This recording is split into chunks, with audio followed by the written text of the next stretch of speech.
everyone, this is Wine Air 2121 with another model review featuring the gorgeous Polar 747-8F freighter.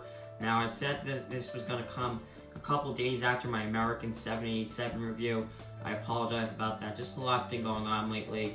That's probably why I haven't been really active on YouTube that much. Just a lot's been going on. But anyway, we have this gorgeous model to review. I highly recommend it. It is a stunning model, and I'm really excited to show you guys this model, so let's begin. So here's the box itself. The box is a standard GeminiJets box. Here's your computer-generated image of the model, and it's just a general GeminiJets box. I'll open it up for you guys.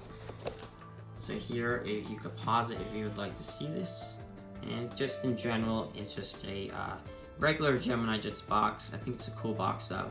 And yeah, let's get straight to the model. So over here is the left side of the plane. You've got your open nose of the plane, which looks really cool. The door is very detailed. There's a lot of detail on there. Couple upper level windows, polar titles, and your first antenna. And as we move on to the plane, more engines, and now you have your another open cargo bay door, and the DHL title, and the registration is N853GT with the Boeing 747-8 freighter title. So over here is one of the open cargo bay doors, and I just love this. It looks like a little compartment over here, and it's not a hollow inside. It actually is metal in the inside, and it looks like a very detailed cargo bay door. And one thing that's great about this is that it's not a hollow inside, and it actually looks like a cargo compartment. Here's the other side of the model, and one thing that I love is that these compartment doors are very detailed. This still matched the swirl or the change of colors between the yellow and the white. The lines still matched. And for over here, this compartment door also is very, very detailed. It's hard to show on camera, from my camera, unfortunately, but it's very detailed, this model, and that's one thing that I really like about it. Here are the wingtips of the plane, and I absolutely love the red paint over there. I think it looks very realistic, and I really like that. The two compartment doors look awesome. Here are the engines itself, and I think they're very, very nice. And you got your, the red light over here, and the green light over here, and just the wings in general look really cool. I think they definitely match the 747-8F configuration, and I really like them, so I think it's a really, really cool feature of the plane. So one great thing about this model is obviously that's an interactive series model. It just looks so, so good. Mine is in the open configuration. I'm probably going to keep it that way because I don't know how to do it in the closed configuration. There were no instructions in the box.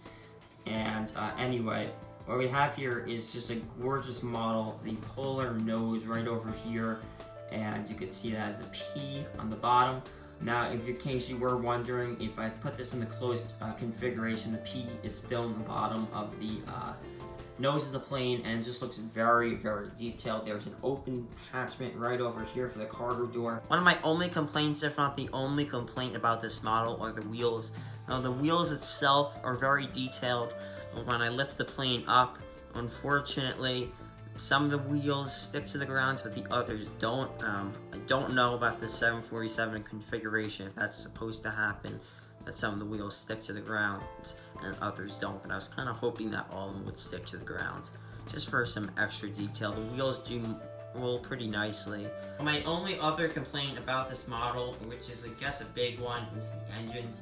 Now, two of the engines did fall off for me while unboxing this model. I was very upset by that, but I was able to fix it because they snapped back on, but I really wish that they were all placed securely and that I wouldn't have to put it back on, because that was a bit upsetting for me. You know, when I get this review actually and I turned it from the other side of the view of the plane, one engine did fall off as well, and it was a bit upsetting. So that's kind of one of my major complaints about this model, is that the engines are not securely fastened to the wing. Overall, I would highly recommend this model. I think this is a super cool model to have in anyone's cargo collection. And usually I don't get cargo planes because I don't think they're that detailed for the price, but this plane completely blew me wrong. I think it's very detailed, and I would highly recommend it. I think it's a really cool plane. I love the DHL titles on it, and the Polar titles on it, and I just think it's a very detailed model.